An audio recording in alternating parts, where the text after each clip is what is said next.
Jesus caminha sobre as águas. Essa passagem nós vamos encontrar no Evangelho de São Mateus, capítulo 14, versículos de 22 a 33. Depois da multiplicação dos pães, então Jesus envia seus discípulos para o outro lado da margem, para outra margem do mar. E foi para a montanha para orar, para estar na intimidade com Deus. Quanto mais esses discípulos entravam, mar adentro, mais fortes eram as ondas. As ondas que batiam contra o barco. Lá pela meia-noite, os discípulos já estavam cansados, desanimados. Eis que aparece Jesus. Jesus aparece caminhando sobre as águas. Mas então eles ficaram mais apavorados ainda, porque interpretaram que fosse um fantasma caminhando sobre as águas. Pedro, então, depois de Jesus tranquilizá-los, pede uma prova. Se é o Senhor mesmo, então manda que eu vá caminhando sobre as águas. E Jesus falou, venha. Mas Pedro, ainda assim, afundou, porque quando ele decidiu ir para Jesus, então as forças do vento aumentaram. Assim é conosco também. Quando a gente decide ir com Jesus, caminhar com Jesus, as forças das tribulações aumentam. E tem uma razão de ser assim.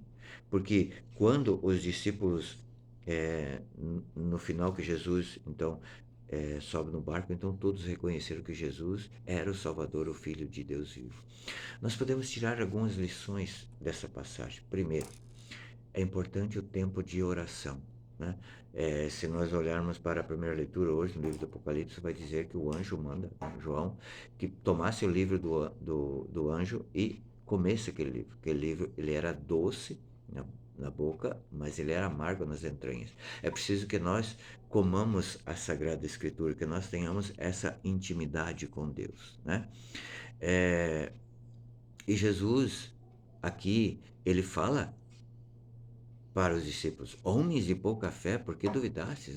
Depois de tudo que Jesus fez na presença deles, ainda não reconheciam.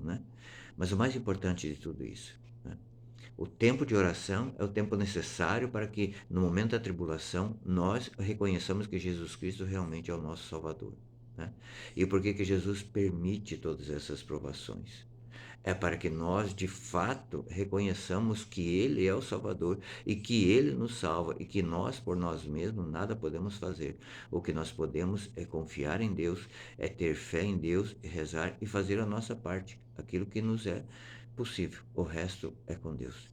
Deus te abençoe, tenhamos fé e permaneçamos firmes na barca de Jesus até a volta dele.